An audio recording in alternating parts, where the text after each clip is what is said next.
My early 20s felt like a chase. To do more, to be more, to make more, an overwhelming pursuit. Find a relationship, the one that leads to marriage. Kids by 28, figure it all out. Become a creative without a 9 to 5. Follow a spiritual path, but you're too young. Think about it when you're older. You'll be a monk, be grounded, they said. At 16, I posted my first YouTube video dreaming to say I started at 16. Life took a turn as she does. I moved away from the known chaos, from my family shouting and the relatives, from the tears in my mother's eyes and the helplessness in my father's voice. One step at a time, everyone goes through this.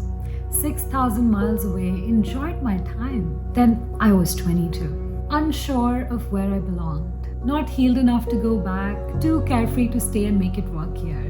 Loneliness, anxiety, depression came in waves like a visiting friend. They visited me more than I visited my family. Everyone goes through this. Didn't know what healthy relationships were, so I found myself in places I shouldn't have.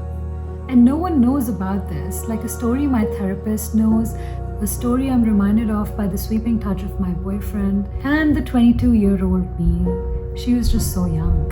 Everyone goes through this. But the body can only take so much. I was too in touch with myself, too self-aware, too eager to tend to the wounds in me. But yoga came in and saved me. Everyone goes through this. No money or job, I picked myself up again. I visited and moved back to face my path that I was choosing. Why do you have to go back so far?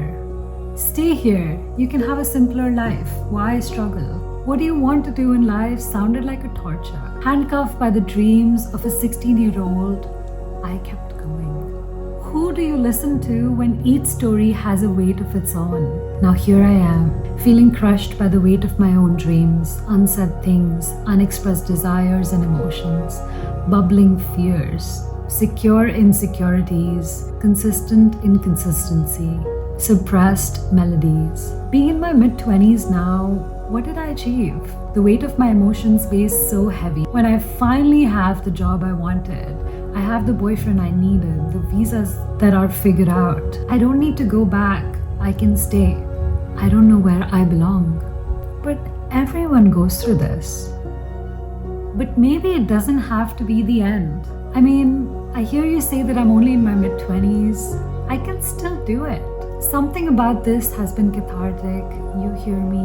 I hear you between the lines of my sadness. I know you find yours too. A person who doesn't collide with life, doesn't create waves, is a straight, lifeless line. There is still time. Maybe it's different than what your 16-year-old told you. Did I make it? She asks. I guess. I'm still finding out what that means to me. A peaceful home, a cooperative mind, a family to bless on, no food allergies, health conscious, kind friends, being able to speak up as a woman, a safe country, no wars, writing poems, seeing beauty in the crevices of light and shadows outside my home, smiling at the hearts made on my food table by the leftover rice and the fall leaves on the ground, trees rustling, and waking up with a hope in my heart. Something in my heart tells me I was supposed to be this way, though things will get better. The love you seek is in you, in the words you write, behind the veils of the glass that you hide your heart behind. It is okay. You're taking your time to know. Everyone goes through this. No one has gone through this. It makes sense because you went through this.